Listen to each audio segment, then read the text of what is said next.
Isa pang pasilidad para sa libreng pagpapagamot ng sakit na kanser ang binuksan para sa mga Kapampangan at mga naninirahan sa bayan ng Guagua.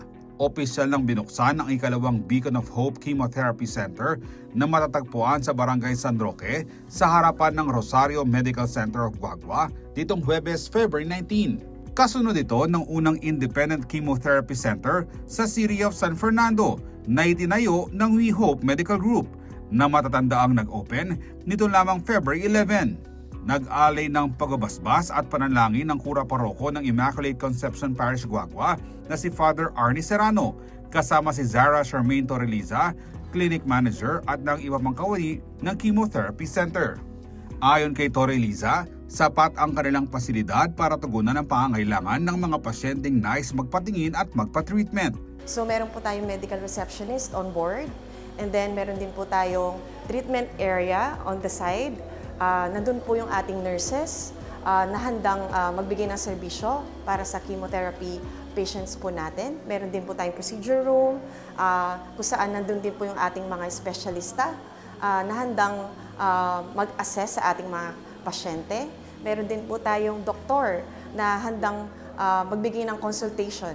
Libreng consultation para sa ating mga pasyente po. Libre po lahat ng ating chemotherapy services dito sa ating clinic. Wala na po silang aalalahanin at readily available na po ang ating serbisyo. Hindi na po sila lalayo. Napakalapit na po ng ating clinic dito sa Guagua Branch. Tiniyak din niya na dumaan sa mahigpit na pagsasanay ang medical professionals na maghahatid ng serbisyo sa pasilidad. Actually, well-trained po sila.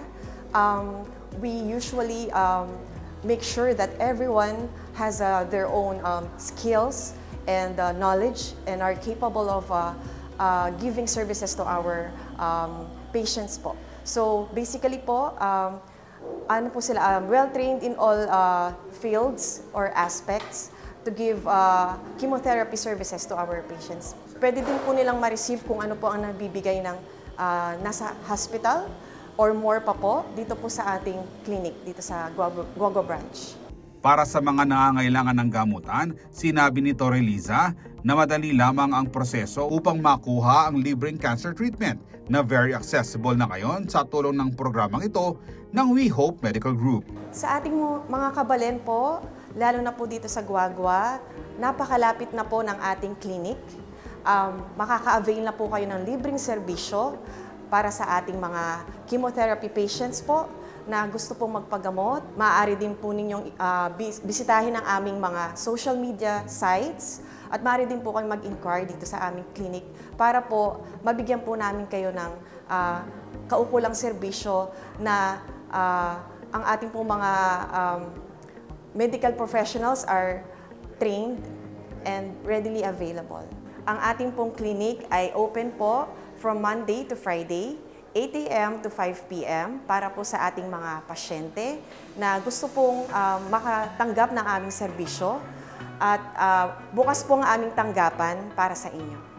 Samantala, bukod sa City of San Fernando, Pampanga at Guagua, nakatakda ring magbukas ng mga bagong Beacon of Hope Chemotherapy Center sa ilan pang lugar, partikular sa Canlubang, Laguna, Cardona, Rizal, Pasig City at San Jose del Monte City, Bulacan sa darating na mga araw.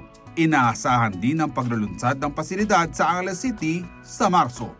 Ako si Jody Dizon Mercado para sa CLTV 36 News.